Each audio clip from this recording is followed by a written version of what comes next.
Let me tell you a tale, one that begins in the quiet village of Amagu, a place surrounded by green hills and thick forests.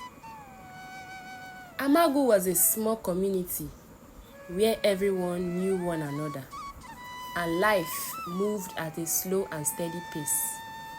Among the villagers was a family whose story would later become a lesson told for generations. This family belonged to Mazi Okonkwo and his wife, Nneoma, and at the heart of their story was their youngest son, Obinna. Obinna was a boy who knew hardship the moment he could walk. He grew up in a tiny mud hut with his 5 siblings. The hut was so small that on rainy nights, the water seeped through the thatched roof, and they had to huddle in one corner to avoid getting drenched.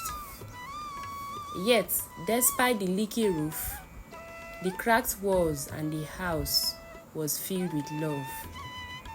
Nneoma would hum a song from her youth as she prepared that little food they had. And Mazi Okonkwo often shared tales of their ancestors to lighten the burden of their struggles.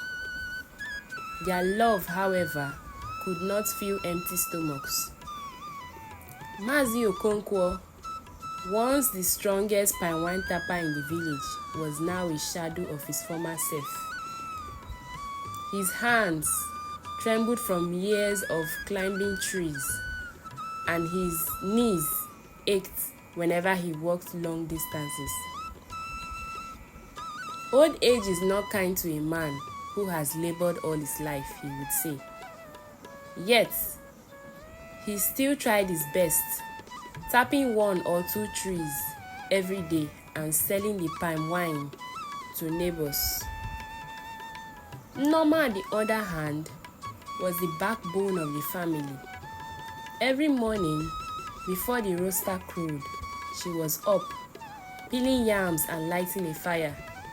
She would roast the yams and carry them in a basket to the roadside near the market square.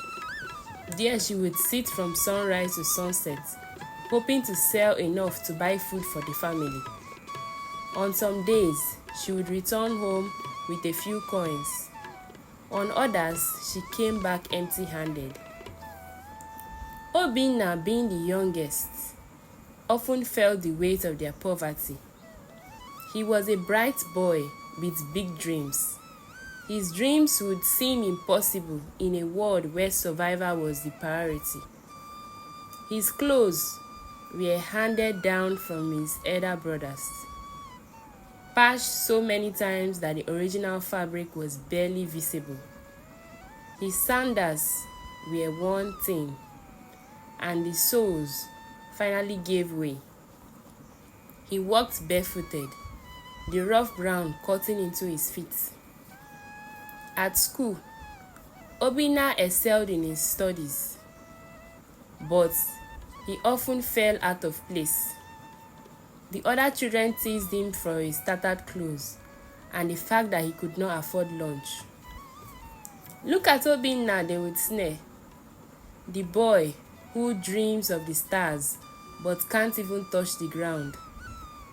These words stung, but they also fueled his determination to rise above circumstances.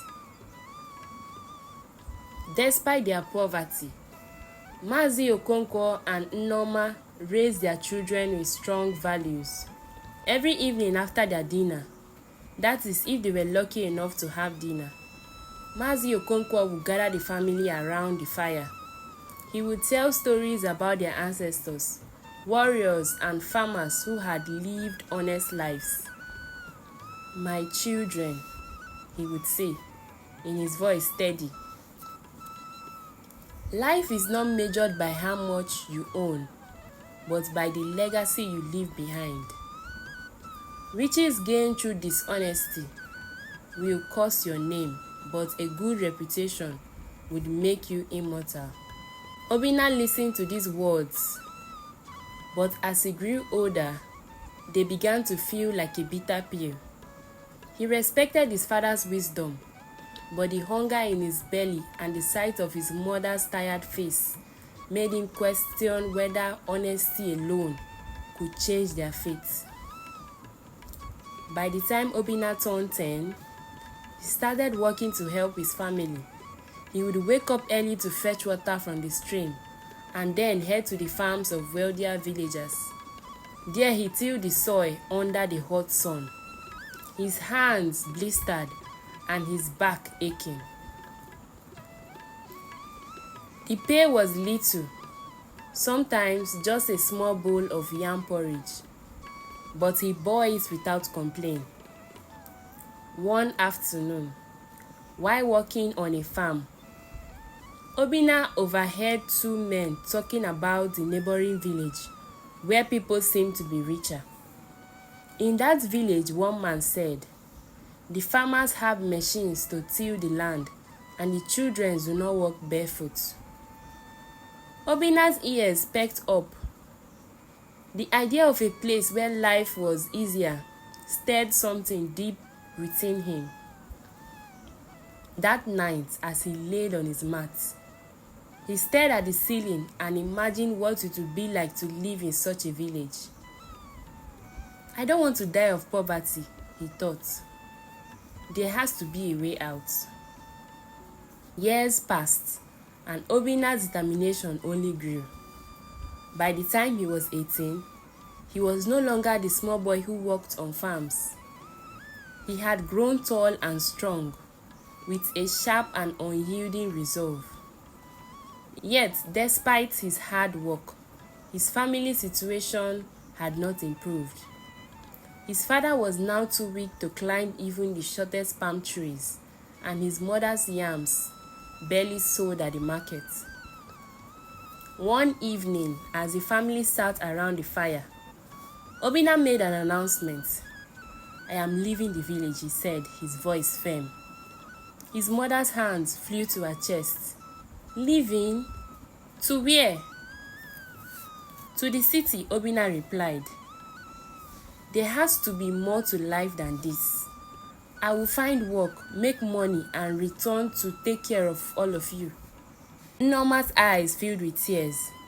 "The city is a dangerous place," she said. "You don't know anyone there. What if something happens to you?" But Obinna had made up his mind. "Mama," he said gently, "if I stay here, nothing will change. I can't keep watching you suffer."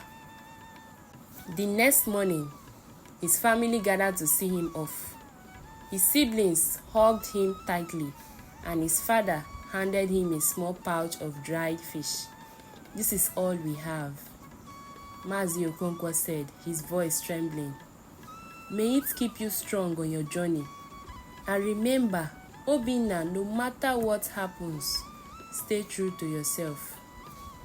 Obinna nodded, though his heart was heavy, as he walked down the dusty path leading out of the village. He turned back one last time. The sight of his family standing by their humble huts, waving goodbye, burned his memory. "I will return," he whispered to himself, "and when I do, I will bring wealth and happiness with me." With that, Obinna set off on a journey that would change his life forever. Little did he know that the choices he would make would not only shape his future, but also become a cautionary tale for generations to come.